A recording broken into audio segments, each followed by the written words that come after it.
Dober dan ali pa dober večer, spoštovani in spoštovani na že četrtem srečanju z Danilom Lokarjem. Današnje srečanje smo v celoti dali v roke mlademu rodu iz osnovne šole Danila Lokarja in srednje šole Veno Pilon iz Ajdovščine.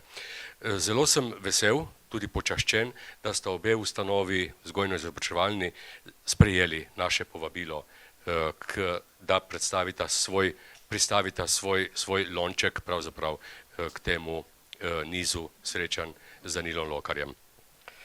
Urška Bučinel, dijakinja srednje šole, se bo nam pridružila nekoliko kasneje. Zdaj pa lep dober večer njeni mentorici, Lauri Brataševec. Dober večer, Laura.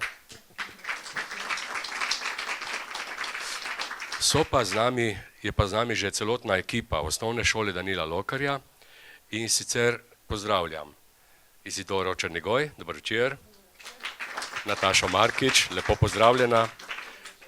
Z nami je tudi, moram pogledati, Kristjan Mauri, dober večer, Nataša Rupnik in njena mlada učenka Manca Blatnik. Seveda so tu še tudi ostali učenci iz osnovne šole, ki verjamem jih boste tudi vi pozdravili s ploskanjem. Takole, zdaj pa dobrodošla osnovna šola Danila Lokarja, oder je vaš. Vsem želim prijeten večer. Hvala. 9. maja 1892 se je rodil ajdovski zdravnik in pisatelj Danilo Lokar, po katerem je poimenovana naša šola. Pisateljev rojstni dan vsako leto praznujemo z raznimi dogodki kot dan šole.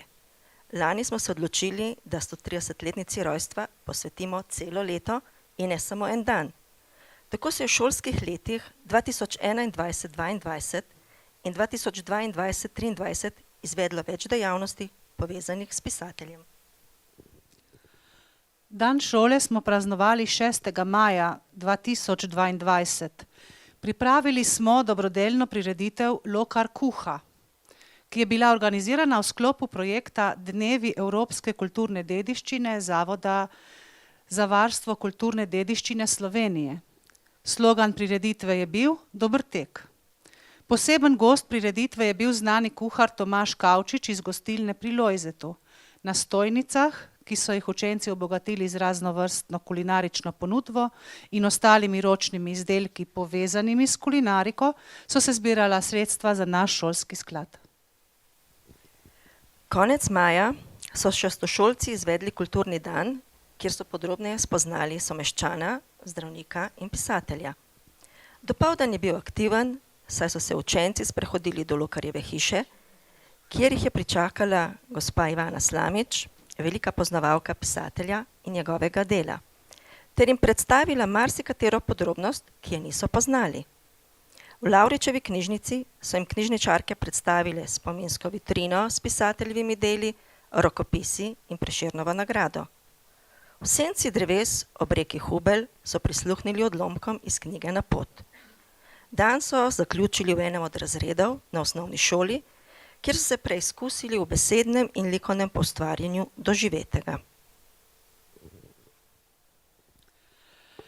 Po preselitvi na novo šolo nismo imeli spominskega obeležja na Danila Lokarja. Zato se je spomladi na pobudo naše Nataše Markič ter s pomočjo sodelavcev Nataše Rupnik, Aleša Bolka in Matjaža Simoniča v šolski knjižnici odkrilo spominsko obeležje.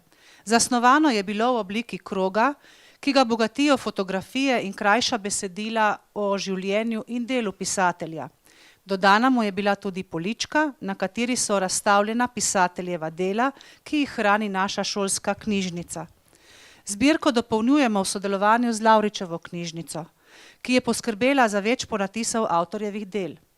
Ob tej priliki se naši splošni knjižnici še enkrat zahvaljujemo za darovane plakate s pisateljevimi podatki in fotografijami, ki krasijo avlo tako matične šole, kot tudi podružnične šole v Lokavcu. V lanskem letu smo torej uspešno prehodili pot od ideje do ponovne izdaje Lokarjevega dela Na pot. Pridobiti smo morali dovoljenje pisateljevih dedičev za ponatis in prevod knjige. Sodelavci so potekali pogovori o zadolžitvah posameznikov in tako je v novembru mesecu ugledala luč novo izdana Lokarjeva knjiga. Več o prevajanju in oblikovanju boste izvedeli v nadaljevanju. V začetku decembra smo v šolski knjižnici pripravili literarno srečanje, kjer smo knjigo predstavili. Zbrane je pozdravila gospa ravnateljica Irena Kodele Krašna, nekaj besed je spregovorila gospa Ivana Slamič. Za srčno ceno 10 € je bila knjiga na voljo obiskovalcem. In če bi danes kdo med vami rad imel našo knjigo, jo za enako ceno lahko dobi po tem dogodku. Sedaj pa k besedi vabim sodelavca Kristjana Maurija, ki je celotno delo prevedel v angleški jezik. Spregovoril nam bo nekaj besed o izzivih in pogledih na prevajanje Lokarja. Za njim bosta spregovorili še Nataša Rupnik, ki je knjigo oblikovala, in osmošolka Manca Blatnik, katere ilustracije jo krasijo. V zaključku našega druženja bomo prisluhnili še odlomkom v slovenščini in angleščini. Zaenkrat pa hvala z naše strani. Dober večer vsem. Mogoče preden začnem ena izjava o omejitvi odgovornosti, namreč jaz nisem literarni prevajalec, sem anglist, ki se pa je tudi sicer dalj časa akademsko ukvarjal s književnostjo, tako da lih pikco kredibilnosti imam. No. Zdaj tako je, običajno, ko prevajamo literaturo, skušamo kar se da slediti izvornemu besedilu, izogibamo se večjim posegom v besedilo, čeprav največkrat to že zaradi same narave jezika ni mogoče. Ne? Tle je bil pa cilj nekoliko drugačen, in sicer to delo približati sodobnemu, mlajšemu bralstvu, in še to verjetno v večini primerov bralstvu, ki niso naravni govorci angleščine. Kaj to pomeni? To pomeni, da sem to sicer široko Lokarjevo literarno krajino dostikrat moral kar nekoliko zravnati, predvsem, ko se v besedilu pojavijo določene besede, ki pač danes niso več rabljene, a ne? Recimo, če vam tle dam par primerov takih arhaizmov, ki so se noter pojavili, ker sem tudi jaz mogel poseči po slovarju, denimo nepočakanost, zdržema, stop prav, zdaj in tako naprej. Sami se vprašajte, ali so to besede, ki jih tudi vi še uporabljate ali pa razumete. In seveda take besede sem potem moral nekoliko nevtralizirati. Ne? Obenem je tudi Lokarjeva skladnja včasih nekoliko komplicirana, rad ima take daljše, malček bolj komplicirane povedi na trenutke. V takih primerih sem se dostikrat odločil, da ali se odločam za dve povedi, krajši, ponovno v mislih na bralce, ki morda nekoliko težje sledijo ali pa hitreje izgubijo pozornost. Obenem pa sem se seveda tudi skušal, kar se je dalo, izogniti neki redukciji te poetičnosti njegovega jezika.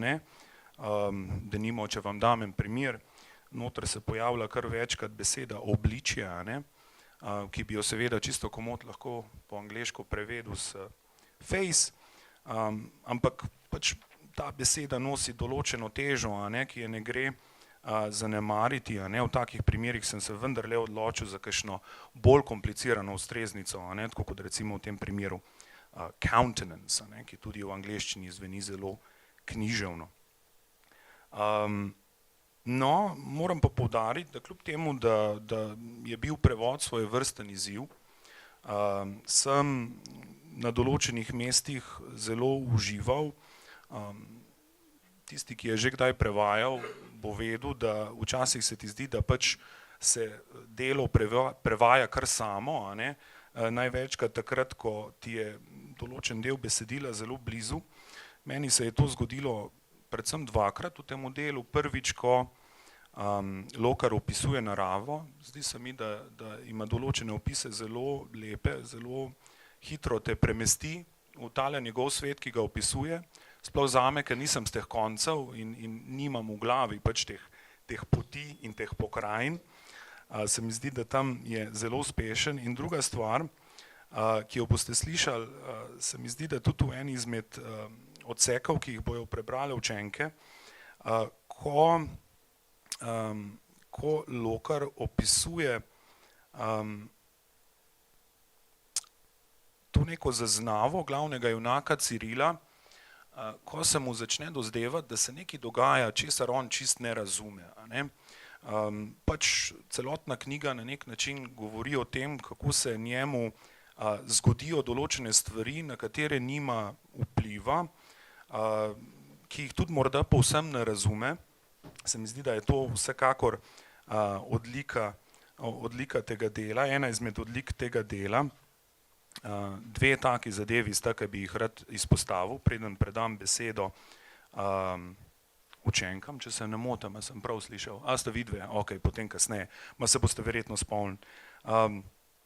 Besedilo se začne z eno sliko nevihte in ta nevihta je uporabljena zelo metaforično. Ne? Se veste, nevihta, ne nekaj strašnega, ki se zgodi, ampak ne samo strašnega, tudi nekaj transformativnega. Ne? Se pravi, nevihta pride in s tem vodovjem v bistvu odnese stvari stran, ne? Odnese stvari, ki so bile morda prej znane, preoblikuje svet in seveda to že nakazuje malček na to, kaj se bo dogajalo v knjigi in kaj se bo zgodilo temu fantu, ne? Ko se mu bo svet nekoliko obrnil na glavo. Ne? In druga stvar, ki mi je bila nadvse pri srcu pri tem delu, je, ko proti koncu besedila Ciril zasluti, da se nekaj dogaja, ampak ta njegova zaznava je tako zelo na robu njegovega razumevanja, komaj da to na nek način zazna, hkrati se pa tle vidi, kako kljub temu, da je besedilo napisano mogoče z nekim mlajšim bralcem v mislih, tle čutimo Lokarja kot starejšega pisatelja, ki nekoliko bolj razume svet in opisuje, kako Ciril zazna, da so ga začele prečiti neke silnice, ki jih pač on ne more razumeti. In te silnice kažejo na to, kako se zaveda, da je vpet v nek svet, ki je bil dotlej nekako nesluten, ga ne razume. Lahko bi rekel, da je to neka zaznava usode ali pa vsekakor nekih sil, ki jih ne razume. Tako da jaz bom tle nehal nakladati, če se strinjate. Imamo čas za kakšno vprašanje ali pa kaj, če bi kdo želel, ali kako je s tem, Izidora? Ali smo že zelo blizu? No, okay. Potem pa morda kasneje. Okay. Hvala lepa vsem za pozornost. Dober večer. Dober večer. Zdaj, midve z likovnega stališča bi najbrž raje kako drugače kaj povedale, ne? Bi kaj naslikale, narisale tle v živo, ampak zdaj pač morava povedati to, kar je upodobljeno in upam, da bodo tudi vas, tako kot so naše na prvi predstavitvi naše učence, te ilustracije nagovorile, da bodo tudi vam, bom rekla, všeč. Ko sem se srečala s tem besedilom, sem najprej pomislila, kako je potekalo ilustriranje prvih slikanic Srnjačka, Lokarjevih besedil tudi, ko so naši mlajši učenci upodabljali to zimo in vsa ta dogajanja. Ko pa sem prebrala Cirilovo zgodbo, sem videla, da ne bo to šlo tako zlahka in sem se takoj spomnila na učenko Manco, ki izredno rada upodablja prav ljudi in njihova občutja. Kajti to se mi je zdelo v tem uvodniku zelo pomembno. In ko smo nekako prebirali skupaj in pregledovali, sem nekako določila motive ali utrinke tega dela, kjer naj bi Manca s svojo ustvarjalnostjo to tudi uprizorila. Zdaj, seveda je za otroka današnjih dni si zelo težko predstavljati, kako je Ciril šel v svet, kako je spakiral svojo mamo, kako je potoval s kočijo, ne, in skozi katere kraje se je podal, kako je tam potoval in kako so takrat ti kraji izgledali. Tako da sem potem Manci prepustila, da je izbrala sama tehniko, sama je izbrala določene utrinke in delčke, ki jih je tudi upodobila. Tako kot je intimna ta pripoved otroka v tem uvodniku, tako so tudi intimne in majhne te sličice. Torej, take kot so, tako so nastale. Niso ogromne in potem pomanjšane, ampak so take majhne, kot so v samem natisu potem tudi v živo, ne, originali. Tako da, Manca, mogoče kako si ti pristopila k temu? Ja, najprej sem se dosti časa ukvarjala s tem, v kakšni tehniki naj narišem, in pole sem se pač odločila za tu oglje oziroma pastele, ker bi bil še, se mi je zdelo, da pol da tudi tak starinski izgled, recimo. In ja, sem na te prve sličice sem pol naredila 2 verzije, še to za naslovnico s flomastri. Ja, dosti časa sem se ukvarjala s pač to tehniko in v kakšnem stilu bo tudi izgledali. Pole sem probala narediti čim bolj, no, ne najbolj čim bolj realistično, ampak ja, še zmeraj sem nek tak starinski pridih. Tudi zelo so poudarjena prav posebej ta občutenja Cirila, ko gleda skozi okno v nevihto, ko ga je strah, ko je sam zvečer pri lučki, preden zaspi, ni nikjer nikogar, ki bi ga pocrtal in pobožal in pokril. Ne? Tako da mislim, da je prav v teh sličicah ujela ene take posebne trenutke. Mislim, da bodo sličice najbolj nagovorile vas same, ko jih boste pogledali in polistali, tako da hvala.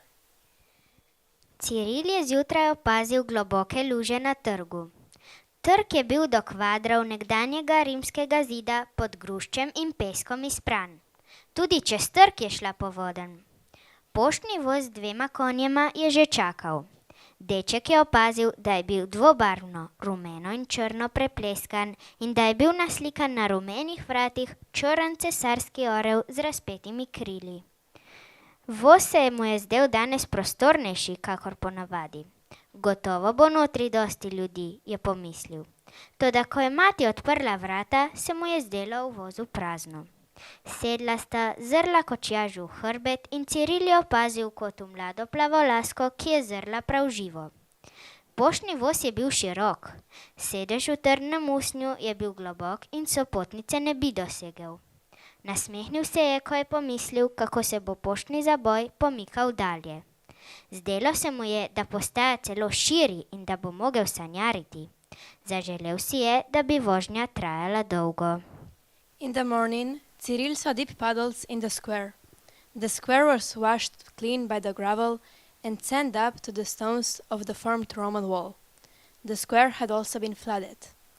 A mail coach with 2 horses was already waiting. The boy noticed that it was painted yellow and black, and that a black imperial eagle with open wings was painted on its yellow door. The coach felt roomier today than usual. There will surely be plenty of people inside, he thought, but when Mother opened the door, the coach appeared empty. They sat down, looking at the driver's back, and Ciril noticed a young blonde in the corner that looked very lively. The mail coach was white, and the hard leather seat was deep and he wouldn't reach his fellow passenger. It seemed to him that the coach was becoming even wider and that he would be able to daydream. He wished the ride would take a long time. Zglasila sta se pri gospodinji, kjer bo Ciril stanoval. Deček se je zdrznil pred izhojenimi črvivimi stopnicami, po katerih sta se vzpenjala, in tudi hiša, hodniki so bili stari. Toda ko sta stala z materjo v mali kuhinji, je razločil, da je prihajal do njega vesel žuboreč hehet in smeh deklet. Šli so po sobah in prišli do postelje, kjer naj bi deček spal. V osojnem prostoru je brlela v kotu pod stropom duša. Čisto na drugem koncu odprtega hodnika je videl, vmes je bila pregraja z leandri in gorečkami, skupino deklet, ki so na nizkih stolcih šivale. Ciril se je spomnil, da je že bil tam. To je bilo pred časom, ko je mati prišla k šivili. Takrat se je ustavil v delavnici. Dekleta so ga od vseh strani ogledovala. Med sabo so bila dekleta zelo razposajena in deček je pomislil, da pač zato, ker ni gospodinje zraven. They presented themselves to the house mistress, where Cyril would stay. The boy recoiled at the worn, worm-eaten stairs which they climbed, and the house, the hallways were also old. But when he stood with mother in the small kitchen, he could make out the happy, bubbly giggles and laughter of girls coming his way. They went through the rooms and arrived at the bed where the boy would sleep. In the dark room, an oil lamp flickered in the corner under the ceiling. On the other end of the open hallway he saw, there was a partition of oleander and pelargoniums in between, a group of girls that sat sewing on low stools. Cyril remembered that he had already been there. This was some time ago when mother came to the seamstress. That was when he stopped at the workshop. The girls eyed him from all sides. The girls were very playful, and the boy thought it was so because the housemistress was not around. Mati je šla. Na polbed deč je zaspal in sanjal, da se peljeta z materjo sama v čolnu po morju. Nenadoma pa je planilo v čoln krdelo otrok, ki so se matere oklenili in ga vrgli iz čolna. Barka se je oddaljevala in on je gledal za njo in vpil: Iz barke so me vrgli, iz barke so me vrgli. Vpil je tako dolgo in tako glasno, da se je popolnoma prebudil. Zunaj leži jesenska noč. Kje je? Spomni se na pot. Spomni se na ostro bolečino in na sanje. Zopet sedi na posteli. Toja obličja se sklanjajo nad njim. Ni več doma, nekatera lica so zabrisana.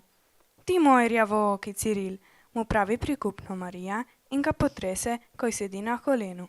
Svetloba nad njim se enakomerno ziblje, senco na stropu. Dolgo zre v nihanje, a berljivka se premakne v stran in tudi deček pade v dokončni sen. Mother left. He fell asleep half awake and dreamt that he and the mother were alone in a boat out on the sea. Suddenly a pack of children burst into the boat and clung to mother and threw him off the boat. The boat was moving away, and he looked at it and cried, "They threw me off the boat! They threw me off the boat!" He cried for so long and so loudly that he came fully awake. An autumn night lay outside. Where is he? He remembers the way. He remembers the sharp pain and the dream. He is sitting on his bed again. Foreign faces bend over him. He is not home anymore. Some of the faces are blurred. "My brown knight Cyril," Maria calls him charmingly and rocks him as he sits on her knee. The light above him sways evenly with a shadow on the ceiling. He stares long at the movement, but the lamp moves to the side, and the boy too finally falls into a deep sleep.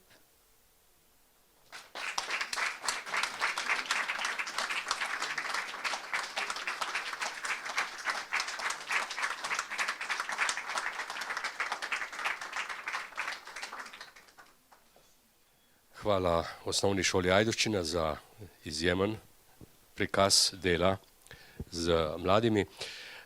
Naj še enkrat spomnim, da so tamle na voljo knjigice, zelo so lepe, po, kako je rekla gospa Izidora, srčni ceni 10 evrov, tako da lahko tudi posežete po njih.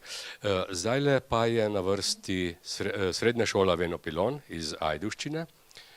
Urška Bučinel bo glavna protagonistka, še prej pa prosim Laura Brataševec za nekaj besed. Lepo pozdravljeni. Kot zaposlena na srednji šoli Venopilon Ajdovščina bi vam samo na hitro, na kratko predstavila, kako smo se lokarja lotili mi. Odgovor na vprašanje, kako mladi, torej dijaki, doživljajo lokarjeva besedila, je žal skop. Danilo Lokar namreč kot samostojni literat ni uvrščen v učni načrt niti za gimnazijski program, niti za srednje strokovni ali poklicni program. Vseeno smo ob 130. obletnici začeli razmišljati, kako ga uvrstiti v svoje delo, tudi s pogovorom z gospo Ivano Slamic. Sem začela o tem razmišljati in odločila sem se, da dijakom Danila Lokarja oziroma njegova besedila ponudim kot gradivo za njihove govorne nastope. Pripravila sem torej seznam besedil, znotraj katerega so potem dijaki izbrali eno ali dve besedili njegove kratke proze in pripravili govorni nastop. Torej, prebirali so besedila jih interpretirali, vrednotili, skušali tudi aktualizirati, predvsem pa so skušali pripraviti čim bolj temeljito literarno analizo. Če me sedaj vprašate, kako naši mladi dojemajo Lokarjeva dela, lahko rečem, da so si bili precej složni v tem, da je brati Lokarja težko. Bodisi zato, ker ga ne poznajo njegovega življenja, delovanja, ali pa ker se vanj niso mogoče poglobili dovolj. So se pa tudi vsi strinjali, da je nujno, da prebiramo Lokarja, torej da je nujno, da prebiramo literate, ki so naši lokalni pisci, posebej v tem prostoru. Prepustila bom besedo naši dijakinji, torej Urški Bučinel iz 4. razreda predšolske vzgoje, ki vam bo predstavila pravzaprav delo z Lokarjem, oziroma recimo, da bo to neka simulacija govornega nastopa, ki je potekal v razredu. Potem pa vas vabim še k ogledu kratkega videa, ki so ga pripravili dijaki, oziroma smo ga pripravili na šoli, in v njem dijaki prebirajo nekatere odlomke iz Lokarjevih del oziroma predstavljajo svoje doživljanje teh besedil. Hvala.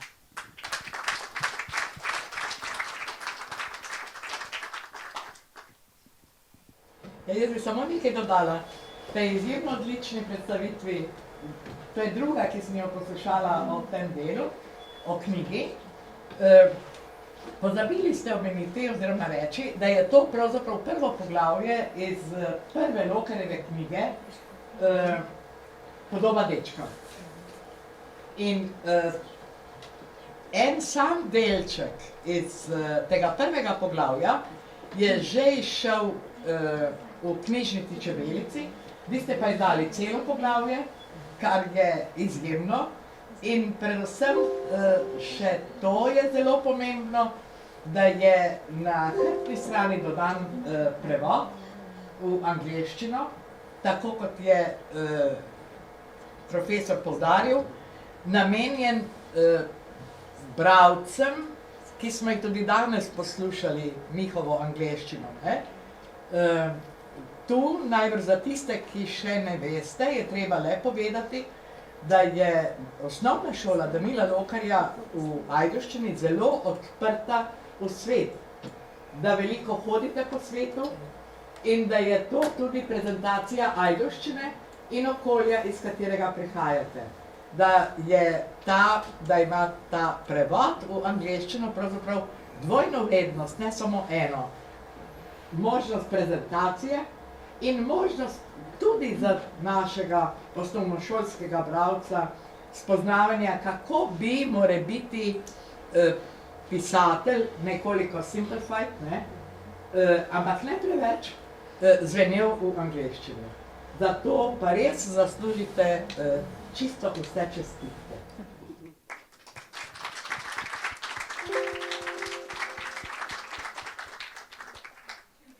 No, Kristjan, morda tako, to je bilo, prej sem rekel vaši kolegici Izidori, Kristjan je pa res padel noter, ne, in je pokimala, da ja. Vam Lokar se je zdel verjetno težek, ne, ampak vas je že z prve povlekel, recimo, ta tekst, ali šele na tretjo žogo? Se mi zdelo besedilo težko, sem pa vedno imel pred očmi pač nekega potencialnega bralca, ki pač ni jaz in ni star to, kot sem jaz star, in se morda ne bi spustil besedilo tako kot jaz, ampak ne, jaz mislim, ko sem prebrodil tiste neke začetne težave s temi arhaizmi in tako naprej, neki sintakso, tako kot sem omenil, ni bilo težav v resnici, ne, določene pasaže dela so zelo lepe, zelo poetične, tudi jaz sicer berem to vrstno literaturo in kot rečeno, taki deli se prevajajo v bistvu sami, no, in takrat je užitek prevajati, ne, tako da ne, ni bilo nobenega odpora, no, da rečem tako, bolj moje ozadje kot nekdo, ki ni slovenist po izobrazbi, denimo, in sem se potem boril z določenimi pomeni, sicer pa ne, fajn delo. Tudi zame je bil to nek, dajmo reči, malček širši uvod v tega pisatelja, ne, od takrat sem imel priložnost še malo več slišati od gospe Slamič in tako naprej in na koncu je izpadel v bistvu projekt nekoliko večji, kot sem si zamislil, tudi sama, ne, je bilo rečeno, bi ti to prevedel, ja, bi, ne, zakaj pa ne, sej tle delam, ne, kaj naj pa rečem, ampak vse skupaj je dobilo, no, nekoliko večjo razsežnost, čeprav je še vedno zamejeno, ne. Lepo mi je bilo, ko ste to omenila, da je v bistvu to tudi ena pot v svet za nas, ne, če ne drugega je ta knjiga lahko eno lepo tako protokolarno darilo, recimo, ne, ko k nam pridejo zadnja leta, imamo res veliko obiskovalcev z tujine, ne, tako da mislim, da je to zelo lep odraz tega kraja, od kjer prihajamo in kjer je šola. Ne. Tako.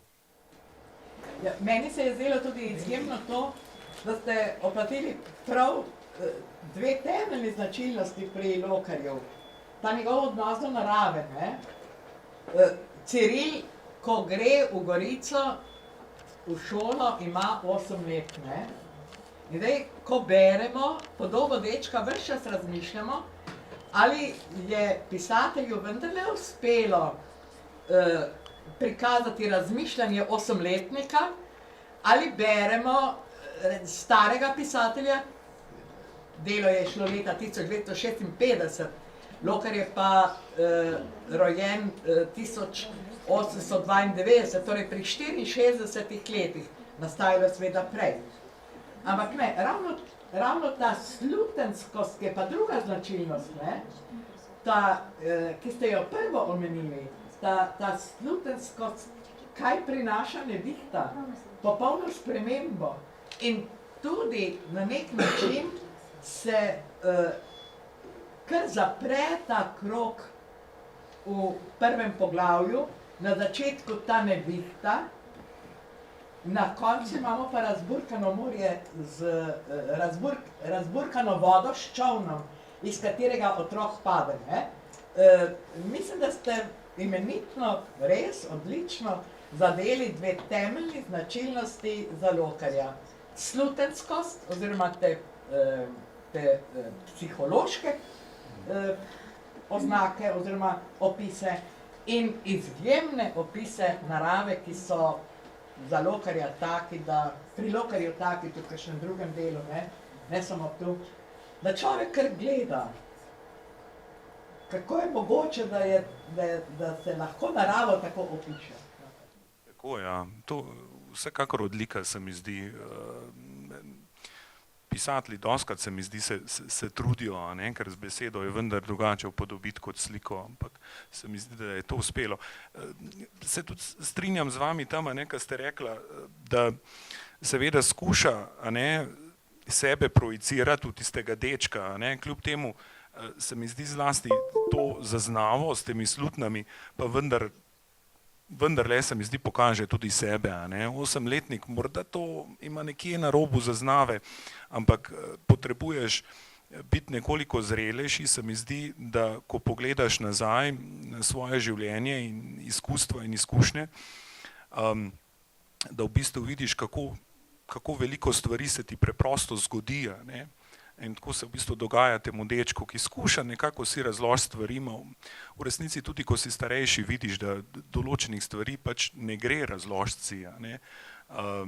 So stvari, ki se nam zgodijo mimo naše intence in tako naprej. Meni se je to zdelo zelo lepo, zelo globoko, hkrati pa ja,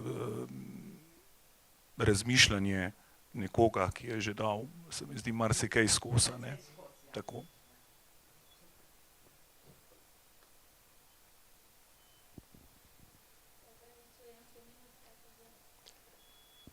Še minutka. Dodajmo še eno ali dve, pa bo. Tako da. No, morda, Kristjan, pa kljub temu, koliko časa se pa medilo, rečemo pri nas, ko ste recimo napravil prvi prevod, ne, ste pustil potem delo odležati, da ste šel še enkrat skozi, še dvakrat, recimo. To najbrž je potrebno. Vem, kaj mislite. Ja, vsak prevajalec ima nek svoj proces. Vem, da tisti, ki študirajo prevajalstvo, imajo to zelo jasno strukturirano. Jaz pač po izobrazbi še enkrat nisem prevajalec, sem anglist. Ampak ja, moj proces je običajno tako, da naredim en zelo, zelo grob prevod. ta prevod potem najprej izpiljem, kar se tiče besedišča, se pravi stvari, ki jih kar tako z glave, da rečem, nisem znal prepraviti. A zdaj že zaključim? Je? Kar nadaljujte še. Tle sem potem vmes še dvema kolegicama dal za prebrati, ker pač dejstvo je, da svojih napak ne boš nikoli zaznal, ne? In potem je pa še enkrat po dolgem času, ko je premor, gre še enkrat čez, da je res vse zglajeno. Pa še vedno, če bi zdaj, jaz se vedno bojim česarkoli prebrati potem kasneje, ker sem prav prepričan, da je kakšna napaka še noter. Že zdaj sem kar mal stran z ušesi bil, ko so brale punce, čeprav so lepo brale, ampak hitro se odločiš, da bi še kaj drugega spremenil, verjetno. Ma naj bo tako, kot je.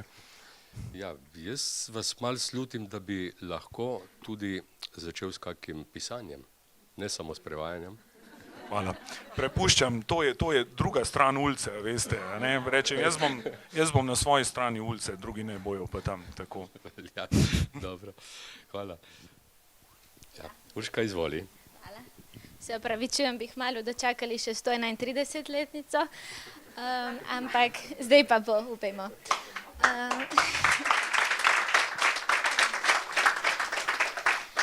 Torej, že kot je profesorica Laura povedala, sem dijakinja 4. letnika na programu Predšolska vzgoja in za vas sem danes pripravila predstavitev, katere vsebino pa izveste v nadaljevanju. Torej, Danilo Lokar, kot vemo, je bil zdravnik in pisatelj ter ena izmed pomembnejših osebnosti Vipavske doline. Pa vendar je žalostno, da malo kateri izmed dijakov sploh pozna njegovo delo, zaradi tega, ker obravnava teh ni predvidena v učnem načrtu. Letos pa smo se v namen obeležitve 130-letnice Lokarjevega rojstva dijaki 4. letnikov programa Predšolska vzgoja na srednji šoli Veno Pilon smo dijaki posegli po njegovih kratkih zgodbah in pri pouku slovenščine pripravili govorne nastope o omenjeni literaturi. V nadaljevanju je predstavljen vsebinski primer tovrstnega govornega nastopa. Predstavitev se začne z nekaj podatki o samemu avtorju ter o njegovemu življenju in delu. Osrednji del pa zajemata vsebinska predstavitev in literarna analiza dveh njegovih zgodb iz zbirke Leto 18, in sicer Gledališče in Ali Mina.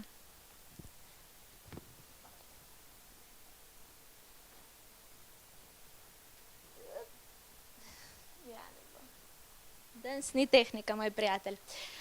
Torej, Danilo Lokar se je rodil 9. maja leta 1892 kot prvi izmed 6 otrok materi Mariji ter očetu Antonu Lokarju, ki je bil takratni ajdovski župan. Že v otroštvu je navdušeno opazoval mater, ki je z veseljem prebirala knjige ter zato navdušila tudi svojega sina. Osnovno šolo je obiskoval tukaj v Ajdovščini, nato pa se je vpisal na goriško realko. Svoj odhod je vpisal v črtici Na pot. Na šoli je bil precej aktiven, saj je izdajal dijaški list z naslovom Pobratimija in v njega vključil tudi svojo prvo novelo imenovano Julkina pot. Šolanje je nato nadaljeval študijem romanistike, ki pa ga je zaradi vpliva prijateljev kar kmalu zamenjal za študij medicine, saj se je bal, da bi ga umetnost preveč posrkala vase. To lahko razberemo iz zapisa Ivane Slamič, ki pravi takole. Zato nihanje pri izbiri poklica, zato strah, da bi ga umetnost preveč posrkala vase, zato odločitev za mnogo bolj praktično medicino, kar pa se izkaže za iluzijo. Lahko vidimo, da je Lokar svojo odločitev v kasnejših letih obžaloval, saj pravi takole. Pekel, kaj je pekel? Moje življenje je bilo pekel, ker sem moral opravljati druge stvari, medtem ko sem želel biti samo pisatelj.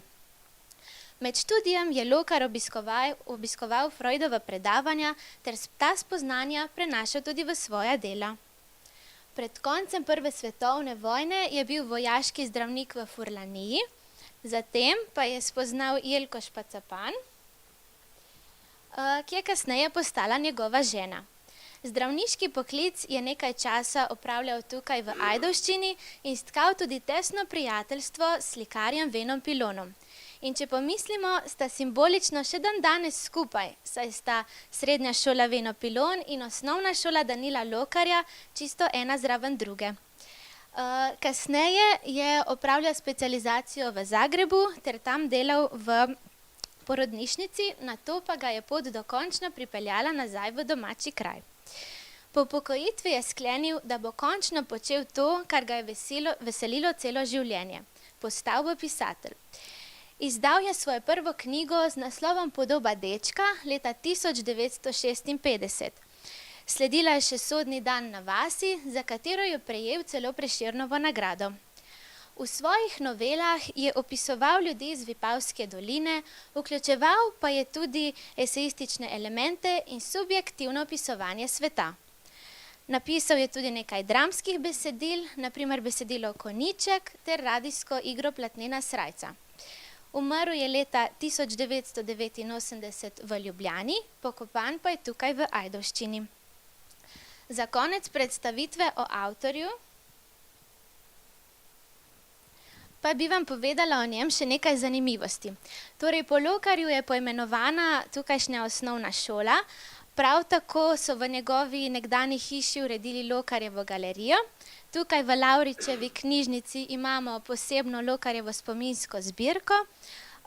Poleg tega so po Lokarju naredili tudi dokumentarni film z naslovom Burja pred tišino. Lokar je bil tudi velik ljubitelj gledališča in filmskih predstav in še meni osebno najbolj zanimiv podatek, pri kar 85 letih se je odpravil na Triglav. Prispevek se v nadaljevanju osredotoča na Lokarjevo delo leto 18. Gre za memoarski roman, saj avtor v njem opisuje spomine iz svojih mladostniških let, poleg tega pa vključuje tudi opise časa pred, med in po Prvi svetovni vojni. Poudarja človeka v vojnem času ter tudi erotiko s poudarkom na ženski lepoti. Zbirka je šla leta 1960 kot nadaljevanje knjige Podoba dečka. Sledi analiza prve zgodbe z naslovom Gledališče. Zgodba se začne v času posta po svečnici. Vzdušje je žalostno in temni oblaki zakrivajo sonce, a v ljudeh obstaja upanje, da prihaja nekaj boljšega. Vse šole so zaprte, otroci pa morajo hoditi v cerkev. Bratoma Izidorju in Emeranu Travnu v šoli ne gre ravno najbolje. Snovi ne dojameta, vsega se učita na pamet, brez razuma. Zato ima je čas, ko ni šole, še kako ljub, saj bosta lahko nadoknadila vso zamujeno snov. Zelo se trudita, a napisanega preprosto ne razumeta. Tega jo je tudi sram, češ da nista nadarjena. Tolažijo dejstvo, da imata vsaj zagotovljen poklic, če ima v šoli ne uspe. Dajo tudi domotožje. Emeran se spomni domačih živali, Izidor pa zbadanja vrstnikov ob vožnji po tirih. Zvečer se odpravita v Rožno dolino, kjer stanujeta Simončič in Valenčič. Ta dva sta bistra človeka, saj ima advokat redno prinaša knjige, svoje znanje pa naprej širita med druge. Ko dečki nekega večera ostanejo sami, se odločijo, da bojo preizkusili življenje odraslih, kot ga vidijo sami. Najprej so začeli peti pesmi, nato pa so že želeli poseči po kozarcu vina. Vendar se jim je ponesrečilo, saj so razbili steklenico in jih je predtem zalotila krščenica Tinca ter zabavo hitro končala. Čez mesec dni je v mesto končno prišlo upanje, ki so ga vsi čakali. Prišlo je gledališče. V ospredju imamo starejšega Benjamina in mlajšega Cirila, ki tekom dogajanja spoznata, da ju ne družijo iste vrednote ter da drugače gledata na svet. Ciril, ki je bil mlajši in manj podučen, je v ospredje postavljal umetnost, čustva in poštenost. Starejšemu Benjaminu pa sta bila pomembnejša socialni položaj in ugled ter seveda družba mnogih deklet. Ciril je izgubil vzor, ki ga je nekoč videl v Benjaminu. Zato je bilo zanj gledališče poleg velikega upanja in pričakovanja tudi spoznanje, uvid in razočaranje. Predstavitvi vsebine sledi še literarna analiza te zgodbe.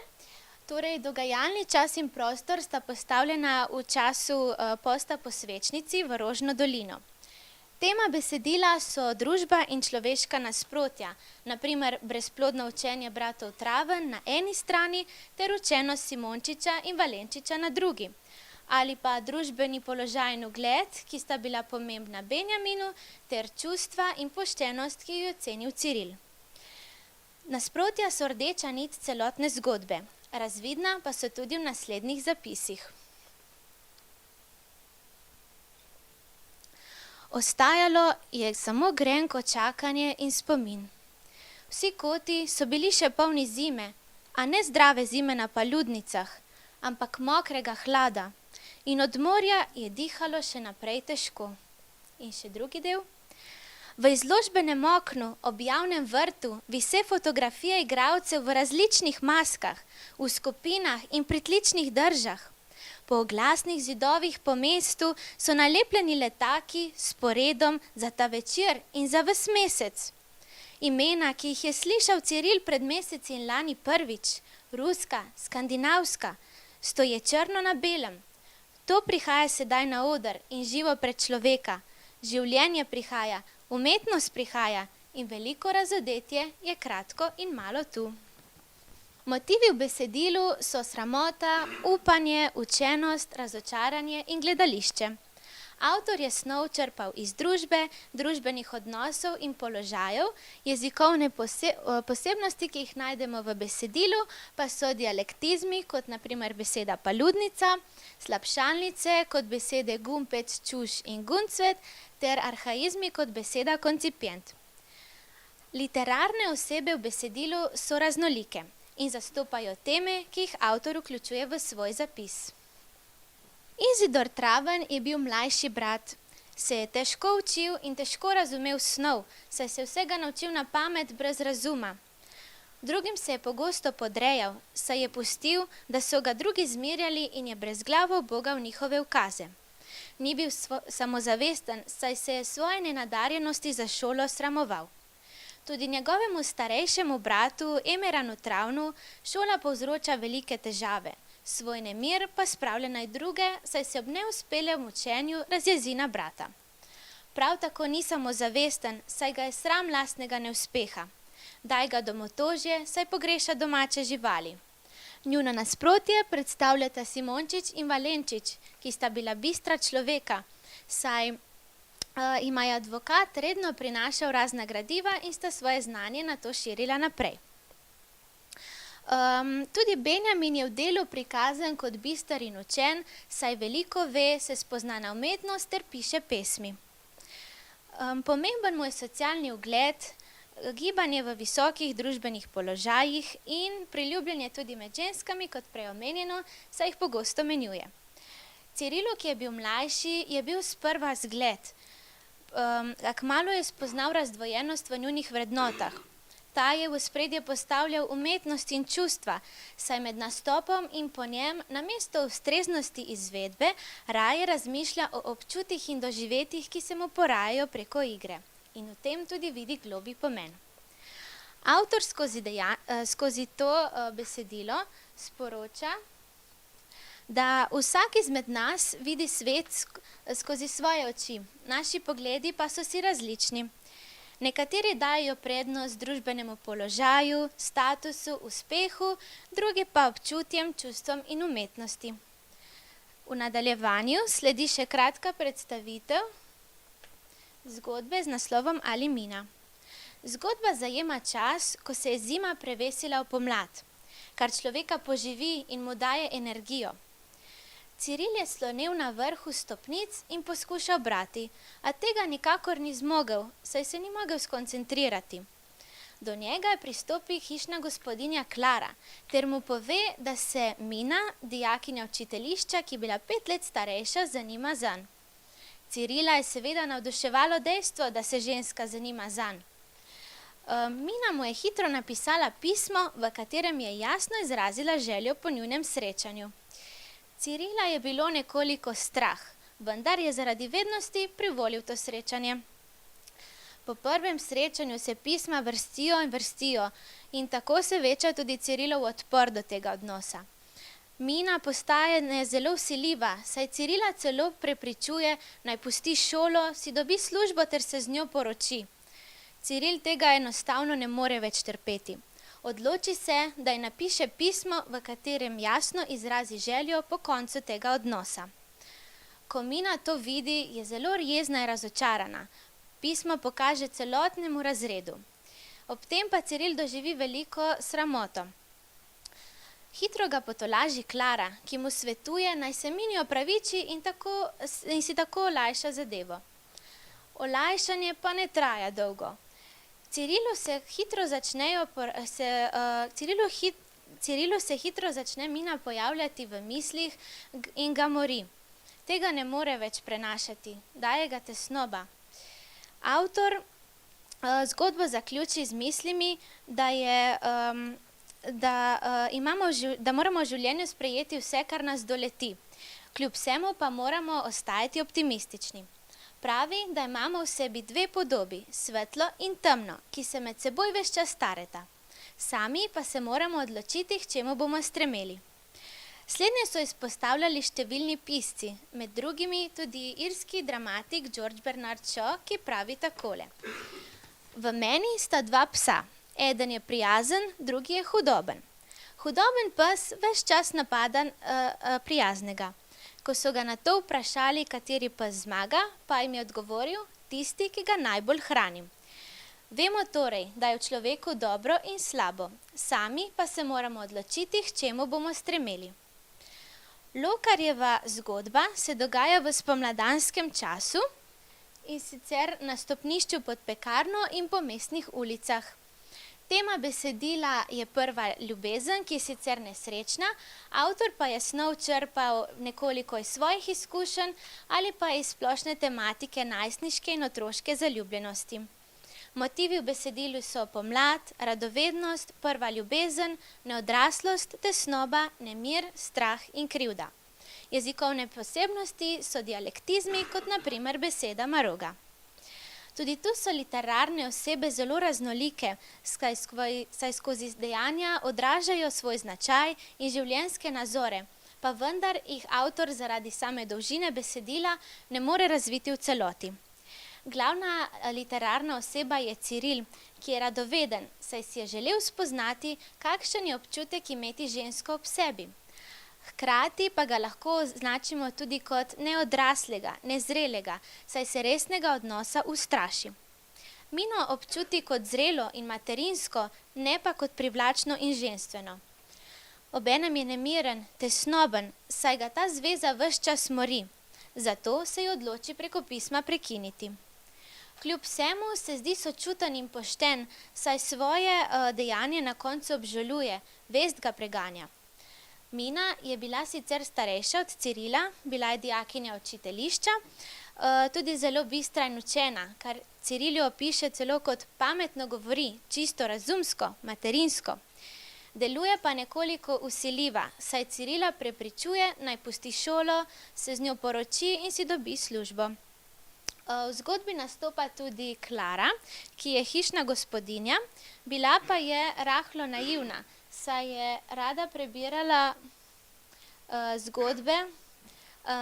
prebirala ljubezenske romane ter iz njih sklepala, kakšen naj bi bil odnos med moškim in žensko. Kot pa vemo, je tam prikazan precej nerealistično in idealistično. Za zgodbo je pomembna kot posrednica, saj Cirilu najprej pove o Minini naklonjenosti, nato pa o njeni razočaranosti. Lahko jo označimo tudi kot prijazno, saj Cirilu skozi celotno zgodbo daje nasvete ter mu pomaga. Ob iskanju sporočila v tej zgodbi v ospredje najbolj izstopi ideja, da je radovednost sicer dobra, saj nas vleče, da spoznavamo sebe, druge in svet okoli sebe. Paziti pa moramo, da nam ta ne zamegli razuma in nas vodi v situacije, kraje in odnose, na katere pa nismo pripravljeni in lahko to kasneje obžalujemo. Kot vidimo, je delo Danila Lokarja zares nekaj posebnega. Skozi svoja dela, skozi svoje zgodbe na edinstven način predstavi problematiko zunanjega sveta, pa tudi človeka samega in njegovo duševnost. V besedilih najdemo bogato sporočilnost, številne nauke in spoznanja, ki pa jih lahko vsak izmed nas vsaj delček prenese v svoje življenje.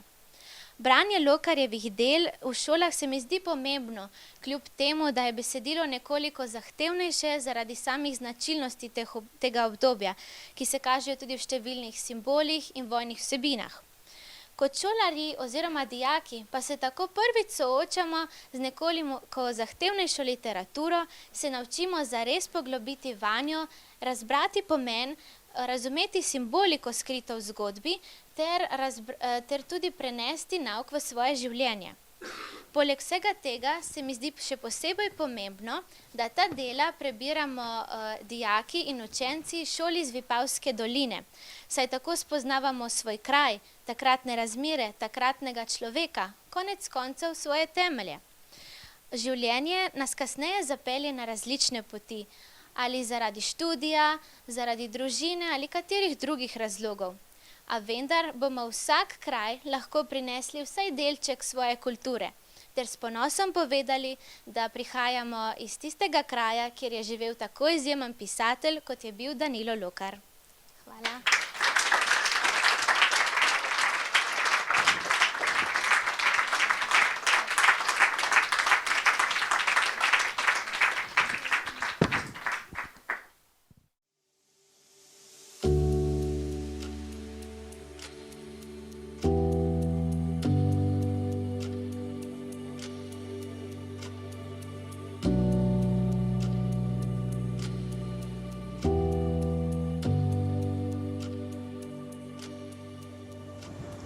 Danilo Lokar je bil zdravnik in pisatelj, Prešernov nagrajenec, ki je s svojimi literarnimi deli skupaj z Vino Pilonom močno kulturno zaznamoval Vipavsko dolino.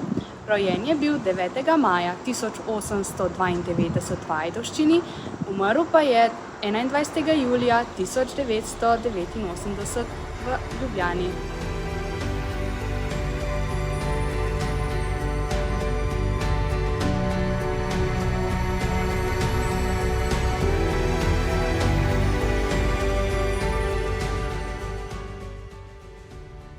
Pisanje je samo v meni. Samo o tistem lahko pišem, kar je del mene ali moje zavesti, kar me vznemirja, kar pritiska name in kliče po rojstvu. Lokarjev ekspresionistični slog je težak za razumevanje, če se vanj v njegovo življenjsko in ustvarjalno pot ne poglobimo dovolj. A se mi zdi obenem nujno, da mladi, ki smo kakorkoli vpeti v ajdovski prostor, poznamo lokalne pisatelje. Predstavljajo nam namreč kulturno dediščino. Bili so časi, ko je imel burjo rad. Toplo se je zavil, si povlekel kapo čez uha in zalezel ob nedeljah s fanti po vaseh. Vino ga je kmalu ugrelo in z nočjo je tovarišija silila k dekletom. Fortunat pa je pazil, kako bi se z mrakom izmuznil. Takrat, ko se je vračal, je imel vihro rad in pogovarjal se z njo na glas. Ošteval jo je, vabil in onegavil z njo, kakor hlapec z žrebcem. Bil je šegav in razumevajoč pogovor. Kakšna moč, je rekel, kakšna divjost. Lokarja sem začela brati z zanimanjem in v pričakovanju zanimivih vsebin. Glede na to, da prihajam z drugega narečnega območja, mi je dal veliko novega znanja o primorski pokrajini. Spoznala sem veliko novega o primorskih besedah, Vipavski dolini ter Kraški pokrajini. Burja. Že tretji teden noč in dan. V širokem, zevajočem dimniku nad ognjiščem je žvižgalo, pelo, cvililo, jokalo. A to so bili le vmesni presledki. Prevladovalo je drdranje, kakor da drče prevrnjeni vozovi cepljenih drv po pločevinastih rovih. Zmerom je prihajalo in se poslavljalo, kakor na pogonu, a vmes se je sekalo in prehitevalo. To je bila Fortunatova družba. Bil je zavit v suknjo in ponjave in se tiščal v kotu ter zrl čez zapuščeno polje. A nad glavo se ni naveličalo in ga je ogovarjalo. Brati Lokarja je težko. Šele ko sem se bolj poglobil v njegovo življenje, sem ugotovil, da sem pri prvem branju Lokarjevih novel pisateljevo sporočilo razumel v omejeni meri. Zato sem dela bral ponovno in začel raziskovati. Branje Lokarjevega dela me je opomnilo, da je za boljše razumevanje včasih potrebno tudi širše znanje oziroma seznanjenje, če želimo bolje razumeti sporočilnost pisatelja. Ne Čopiča nisem osramotil, tudi ni Čopič osramotil mene. Ne pero, ne svinčnik se nista v mojih rokah ponesnažila. Ostali so snažni, sam sem ostal snažen. Spoštovanja nismo drug do drugega izgubili. Čopič in človek. Ne, se je otepal. Jaz sem le rokodelec, sem le obrtnik, nisem umetnik. Nagovorila me je Lokarjeva novela Grenka osmina. Avtor v njej popisuje pretekle dogodke in čustva povezana z njimi. Ta so pogosto težka in temačna, a vključuje tudi lepe spomine, ki jih opisuje doživeto in idilično, tako da lahko bralci začutijo toplino, ki jo je v določenih trenutkih svojega življenja sam doživljal. Sonce, ki je plezalo nad vzhodnimi vrhovi vse više in tudi hitreje, se je kakor mešalo in pogovarjalo z jutranjimi sapicami na vrtu in sam sem se obrnil. Ali odhaja zadaj za graščinskimi starimi zidovi oprezujoča, še zmerom se mudeča črna halja noči? Ni je bilo več. Ne, jutro je že davno zažvižgalo zlatim bičem in hihot, jutro je bilo gospodar na gostilniškem vrtu, svetlimi mizicami in aluminijastimi, cevnimi nogami stolic, bilo je gospodar nad lipami in pod kostani.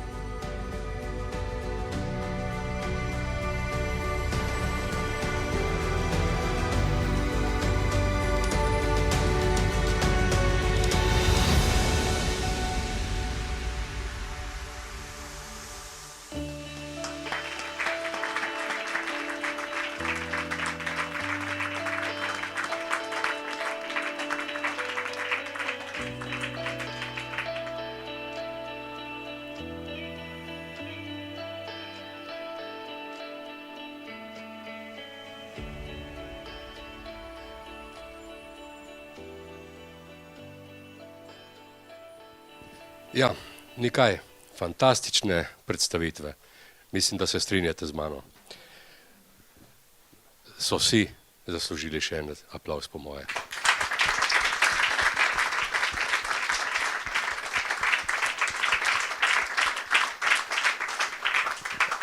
Morda, če se je zdajle utrnilo še katero vprašanje, prosim. Kako razmišljanje, komentar? Sicer pa bi takole dejal. Besede, ki jih je prejle izrekla Urška na koncu, mislim, da povedo čisto vse. Lokar je velik pisatelj, morda ga premalo poznamo, ampak Ivana, upanje je še vedno, ne? Ti sama si prizadevaš, da Lokarja bolje poznamo, da ga prepoznava tudi kot velikega pisatelja širša slovenska družba in Slovenija, seveda, zakaj pa ne, tudi v svetu. Upanje pa je v tem, da imamo mladi rod, ki isto misli in verjamem, da bodo to svojo željo spoznati Lokarja, ga raziskovati, o njem govoriti, prenašali še naprej. Tako da, ja, Vipavska dolina je enako Lokar. Hvala vsem, hvala osnovni šoli Danila Lokarja, ki seveda nosi ponosno njegovo ime, hvala srednji šoli Veno Pilon, hvala učencem, dijakini in tako naprej. Hvala seveda tudi vam, ampak prosim za asistenco. Isidora, ena rožica za vas. Nataša. Laura, ti si v isti vrsti, hvala.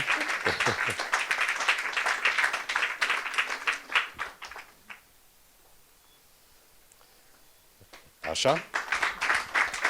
Rožico.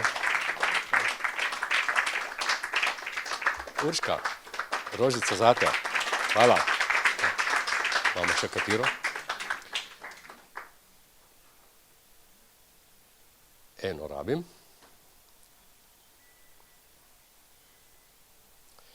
Hvala Ivana.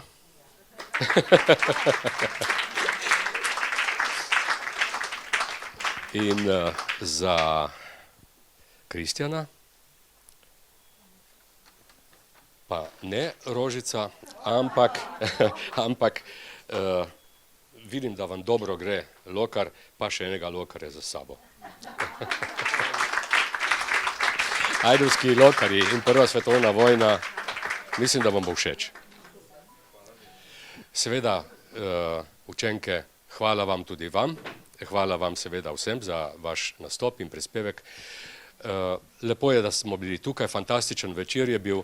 Vabim vas, da še se zaustavite kako minuto, katero rečemo, lahko si tudi privoščimo kozarec vode. Punce, tudi bomboni so. In tamle, kot rečeno, je tudi knjiga na robu za srčnih 10 evrov. Hvala, lepo se imejte.